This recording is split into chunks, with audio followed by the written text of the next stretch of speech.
আমি গবেষণায় দেখেছি শত মানুষের ঈমান চলে গিয়েছে, টেরেই পাইনি। মারাত্মক ব্যাপার, শত মানুষের ঈমান চলে গিয়েছে, টেরেই পাইনি। সে এখনো কন্টিনিউ নামাজ পড়তেছে, রোজা করতেছে, হজ করতেছে, যাকাত দিচ্ছে, উযু না চলে 100 রাকাত নামাজ পড়লে একটি যেমন সিজদা কবুল হয় না। ঈমান চলে গিয়ে লক্ষ রাকাত যদি ইবাদত করে, লক্ষ দিন নামাজ পড়ে, একটা সিজদা আল্লাহ কবুল করবে না। ঈমান না আনলে সে কি হয়? কাফের হয়ে যায়।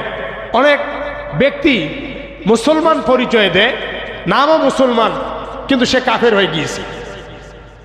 সে নিজেও বুঝে না যে আমার ঈমান এখন আর নেই। বাংলাভাবে বুঝেন, মানুষ মসজিদে আসার পূর্বে কি করছেন? উজু করছেন, করেন নাই উজু? আচ্ছা, উজুর পূর্বে কি করছেন? এক ব্যক্তি মানে উজু তার কোনো সমস্যা নেই, খুব ভালো উজু করলো, দেখা গেছে উজুর পূর্বে প্রসাব করে পানি নেয়নি। উজুর পূর্বে প্রসাব করে পানি নেয়নি। আমাকে বলেন, এই যদি হাউজে কাউসারে পানি দিয়ে উজু করে কাম হবে? তার মানে উজুর পূর্বেও আরো কাজ আছে। এই উজুটাও কিন্তু এত সুন্দর করে করেন, পাক পবিত্র হয়, সময় নিয়ে করেন। উজুটা কি সারাদিন থাকে না চলে যায়? এক উজু দিয়ে কেউ কি 2 দিন কাটাতে পেরেছেন? উজু কি থাকে না চলে যায়? কয়টা কারণে যায় বলেন? কয়টা কারণে উজু চলে যায়?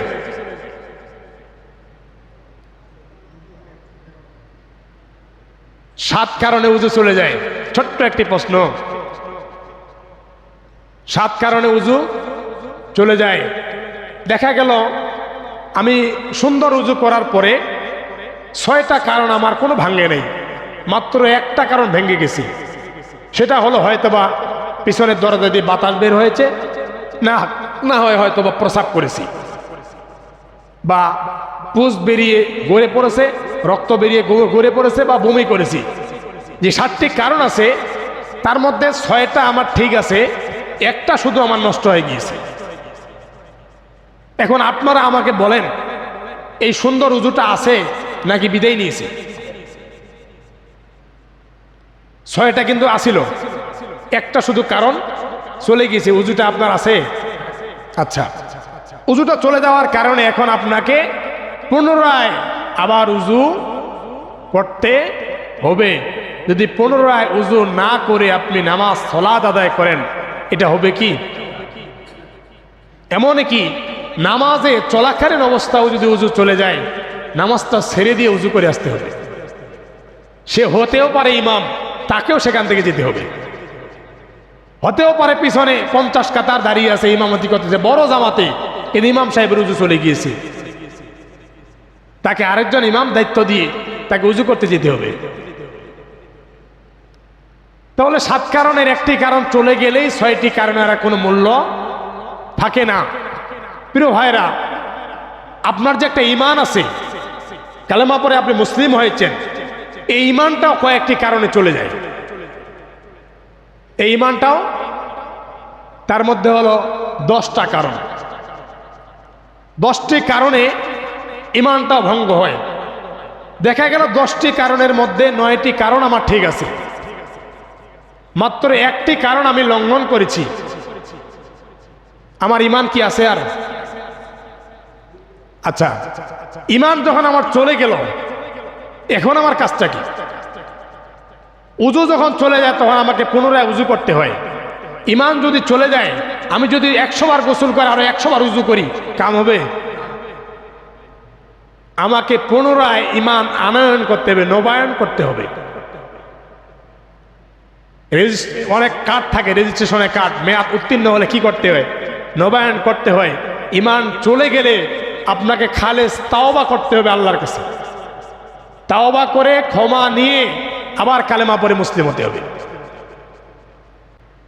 আমি গবেষণায় দেখেছি শত মানুষের ঈমান চলে গিয়েছে, টেরেই পাইনি। মারাত্মক ব্যাপার, শত মানুষের ঈমান চলে গিয়েছে, টেরেই পাইনি। সে এখনো কন্টিনিউ নামাজ পড়তেছে, রোজা করতেছে, হজ করতেছে, যাকাত দিচ্ছে, উযু না চলে 100 রাকাত নামাজ পড়লে একটি যেমন সিজদা কবুল হয় না, ইমান চলে গিয়ে লক্ষ রাকাত যদি ইবাদত করে, লক্ষ দিন নামাজ পড়ে, একটা সিজদা আল্লাহ কবুল করবে না। সুবহানাল্লাহ কে বললেন রে বাবা? অনেক মারাত্মক গুরুত্বপূর্ণ বিষয়, কিন্তু এই 10টি কারণের একটি কারণ আমরা জানি না, একটি কারণ আমরা জানি না। প্রিয় ভাইয়েরা, কত বই পড়লেন, বিসিএস ক্যাডার হলেন, মন খারাপ করবেন না, অনেক শিক্ষিত ভাইয়েরা এখানে আছেন, আমি নিম্ন শিক্ষিত, আপনারা অনেক আমার চাইতে শিক্ষিত ব্যক্তিরা এখানে আছেন। বিসিএস ক্যাডার হলেন, ডক্টরেট পড়লেন, ইঞ্জিনিয়ার হলেন, ব্যারিস্টার হলেন, অ্যাডভোকেট হলেন, সেই 1 থেকে মাস্টার্স করতে গিয়ে আপনি এত বই পড়লেন যে পা থেকে আপনার বইগুলো যদি থাক করানো হয় মাথার উপর বরাবর চলে গিয়েছে। হবে কিনা এরকম বলেন তো? যারা মাস্টার্স পর্যন্ত পড়েছেন বইগুলো 1 থেকে একের পর এক দিবেন, দেখেন আপনার থেকে দ্বিগুণ হয়ে গিয়েছে। শত শত পৃষ্ঠা পড়লেন, ইংলিশ নিয়ে বুয়েটে পড়লেন, ভার্সিটিতে পড়লেন, শত শত ইংরেজি গবেষণা করলেন, লক্ষ লক্ষ ঘন্টা শিক্ষার জন্য অর্জন করলেন, সময় ব্যয় করলেন।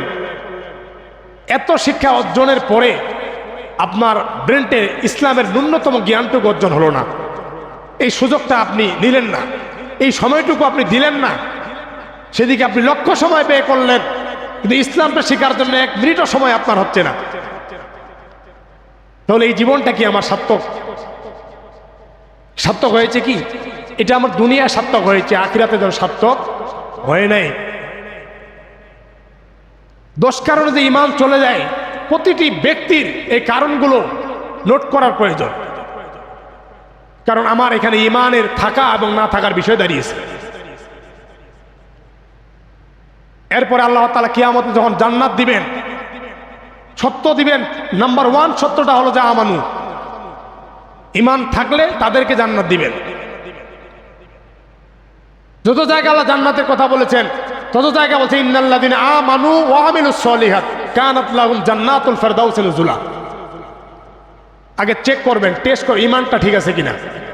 কিন্তু আপনার ঈমানেই চলে গেছে, আপনি তাওবা করে ফিরে আসেন নাই। মারাত্মক গুরুত্বপূর্ণ বিষয়, এই বিষয়গুলো কিন্তু আমরা এখনো জানি না, যার কারণে অনেক সময় আমরা দোয়া করি, অনেক ভালো পাক্কা নামাজি আমি, কিন্তু আমার দোয়াটা অ্যাকসেপ্ট আল্লাহ করেন না। আমি নিজেও বুঝি না কেন অ্যাকসেপ্ট করেন না। তার মানে আপনার ভিতরে দুর্বলতা আছে।